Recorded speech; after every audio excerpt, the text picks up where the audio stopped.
ვისაუბრებთ თმის შეთხელების ყველაზე ხშირ მიზეზებზე, ამ შემთხვევაში ქალებს და კაცებს სხვადასხვანაირად ცვივა თმები, კაცების შემთხვევაში ეს ანდროგენებთან დაკავშირებული, ანუ კაცის სასქესო ჰორმონებთან და თავიდან ესე კუთხეებში უთხელდებათ კაცებს და შემდეგ მელოწდებიან და იცი ალბათ კაცის თმის ცვენა როგორცა ქალებს უმეტესად ცვივათ თმები ისე რომ უთხელდებათ თმები, თხელი ხდება, მტვრევადი ხდება და ეგ მნიშვნელოვანი პრობლემაა. განსაკუთრებით ადამიანები, რომლებიც უფრო სტრესში არიან, მაგალითად შეიძლება შეიცვალოს საცხოვრებელი ადგილი, სხვაგან გადავიდეს საცხოვრებლად, ან რამე ბავშვი გააჩინოს, ან სხვა მიზეზები და ძალიან ხშირია და მაგას ქვია ტელოგენური ალოპეცია, ან ტელოგენური თმისცვენა ქვია ეგეთ თმისცვენას. ასე დროს ნაადრევად გადადის თმის ფოლიკულები მოსვენების ფაზაში, რომელიც არ უნდა გადადიოდეს და ადამიანს ეწყება ქალებს ეწყება თმის შეთხელება, ძირითადად ხდება ძირითადი სტრესიდან 3-4 თვის მერე, ან 2-3 თვის მერე და სადაც 3-4 თვეში აღწევს პიკს ეს თმისცვენა და შემდეგ სადაც 1 წლის თავზე უკვე ისევ იწყება ნელ-ნელა თმის დაბრუნება. ყველაზე ხშირი მიზეზები რა არის, რაზე უნდა ვიფიქროთ. პირველი ერთ-ერთი არის, რაც ერთ-ერთი და თან მნიშვნელოვანი არის, ფარისებრი ჯირკვლის ჰორმონები უნდა გამოიკვლიოს ადამიანმა, ფარისებრი ჯირკვალი რა მდგომარეობაში აქვს.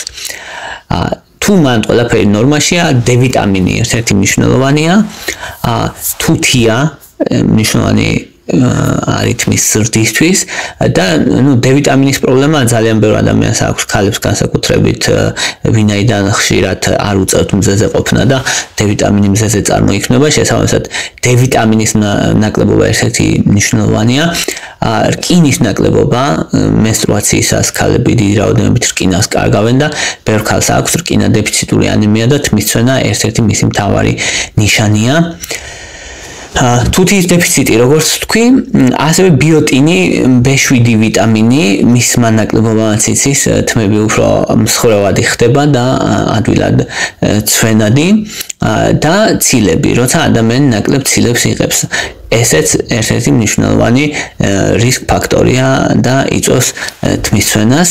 მენოპაუზა და მენოპაუზის მიმდებარე პერიოდი, როცა ადამიანს ეწყება მენოპაუზა, ან რამდენიმე წლით ადრეც მენოპაუზა დაიწყება, ჰორმონები მნიშვნელოვნად იკლებს, ესტროგენები იკლებს და ესტროგენები რო იკლებს, ეგ თმის ჯანმრთელობას ხელს უშლის და ამიტომ თმა უფრო ცვენადი ხდება.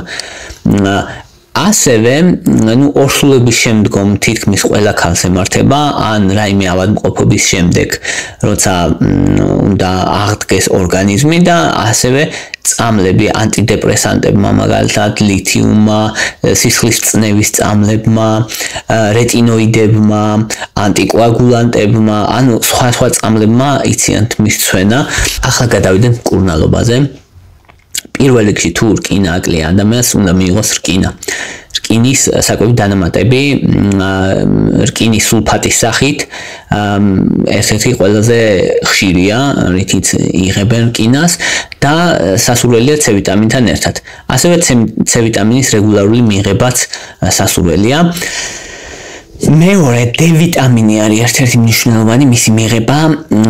D ვიტამინი 2000 საერთაშორისო ერთეული დღეში, შეიძლება მაღალი დოზებით თუ ადამიანს მნიშვნელოვანი დეფიციტი აქვს D ვიტამინის. ბიოტინის მიღება, B7 ვიტამინის მიღება 2500 მიკროგრამი დღის განმავლობაში, დაახლოებით მეტიც შეიძლება, მაგრამ საშუალოდ ესე და თუთიის საკვები დანამატების მიღება. თუთია 15-დან 30 მილიგრამამდე დღის განმავლობაში უნდა იყოს 40 მილიგრამზე ნაკლები, ყველა შემთხვევაში სასურველია რომ 30-ზე ნაკლებიც იყოს. და კოლაგენის საკვები დანამატები, კოლაგენის პეპტიდი, იყიდება ჩვეულებრივი კოლაგენის დანამატები, კოლაგენის ჰიდროლიზური ფორმა და დასალევად დაახლოებით 5-10 გრამი დღის განმავლობაში.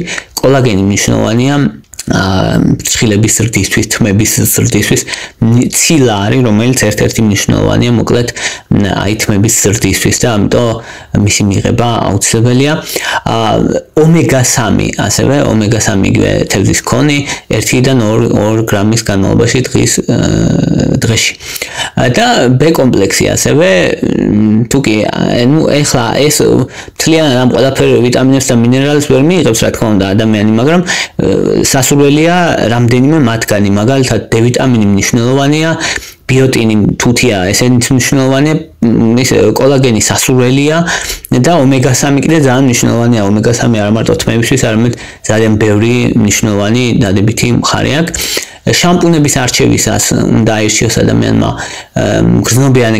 გრძნობიარე კანისთვის მოკლედ შამპუნები და სპეციალური ფორმები არის შამპუნების, ახლა გააჩნია ბრენდებს, მაგრამ ჯამში უნდა იყოს მგრძნობიარე კანისთვის, როცა ასე აქვს, სულფატებს არ უნდა შეიცავდეს, ეს მნიშვნელოვანია, გოგირს არ უნდა შეიცავდეს და მინოქსიდილის ქაფები იყიდება ასევე, რომელიც შესაძლებელია რეალურად სკალპზე, რომელიც ასტიმულირებს თმის ზრდას, მინოქსიდილის 5%-იანი და 2%-იანი ქაფების ფორმებია, ერთი დღეში ერთხელ მიიღება 5%-იანი, ეს 2%-იანი დღეში ორჯერ მიიღება 5%-იანი ჯობია. არის ეფექტური, ეხმარება მნიშვნელოვნად იმას ზრდას თმას. ასევე არის ხომ საუბარი, აი წყალი რო ხისტია, ამის გამო ხო არა რომ კალციუმს და მაგნიუმს მარილებს შეიცავს წყალი და ეგ თუ უშლის, თუ მაგაზე გაქვთ ეჭვი, თქვა ისეთ პირობებში ხართ, რომ წყალი შეიძლება ხისტი იყოს და მის გამო თმების მდგომარეობა გავარეს და ასეთ დროს ერთი გამოსავალი არის, რომ შეიძლება რომ შხაპზე ფილტრი დაყენდეს. მეორე გამოსავალი არის, რომ აი რომ მორჩებით დაბანას 500 მილილიტრ წყალში ის რომ გახსნათ ერთი სუფრის კოლზი ძმარი, ვაშლის ძმარი და მაგითი ეგ გადაევლოთ ბოლოს ბანაობის თავის დაბანის მერე. ასევე შეიძლება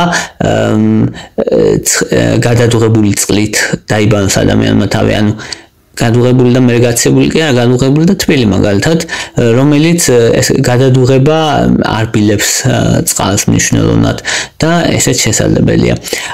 ასევე არის სხვა ბრენდის თმის ზეთები, მაგალითად როზმარინი, ქოქოსის ზეთი და ესე, ან სხვა ზეთები არის, რომელიც ასევე სასურველია და სახლის პირობებში კიდევ ისი გაკეთება შეიძლება. კვერცხი და თაფლის ნიღაბი, მაგალითად ერთი კვერცხი, ერთი ჩაის კოლზი თაფლი და ოლივიეს ზეთი, ერთი ჩაის კოლზი რო აურიოთ ერთმანეთში, მერე თმებზე და სკალპზე დაახლოებით 20 წუთის განმავლობაში შეიზილოთ, 20 წუთის განმავლობაში გაიჩეროთ და შემდეგ ჩამოერეცხოთ. ეხმარება ჯერს ერთი თმებს გააძლიერებს და მეორეც ერთი და ეხმარება კიდე თმებს ზრდაში. ასევე მწვანე ჩაის ნაყენები შესაძლებელია, რომელიც ამშვიდებს და ამცირებს სკალპზე ანთებით პროცესებს და აუმჯობესებს თმის ზრდას. ასევე არის ხოლმე სახლის პირობებში რაც აკეთებენ ავოკადოს და ალოეს ნაყენის ნიღაბი, ერთი ავოკადო, ორი სუფრის კოვზი, ალოე ვერას გელი და შეურია ერთმანეთში და შემდეგ თმებზე და სკალპზე დატანა 30 წუთის განმავლობაში და შემდეგ ჩამორეცხვა. ანუ ავოკადო და ალოე ვერას ნიღაბიც საკმაოდ ეფექტურია. და პროგნოზი როგორია? პროგნოზი კარგი აქვს.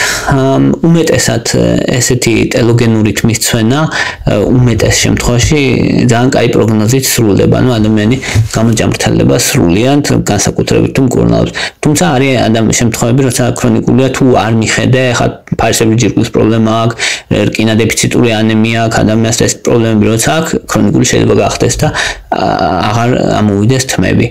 ანუ ისე არ იქნება, რომ ბოლომდე დაცვიდეს და ადამიანი გამელოწდეს, ესე როგორც წესი არ ხდება ქალების შემთხვევაში, მაგრამ მნიშვნელოვნად შეუთხელდეს და ეს შეთხელებული დარჩეს.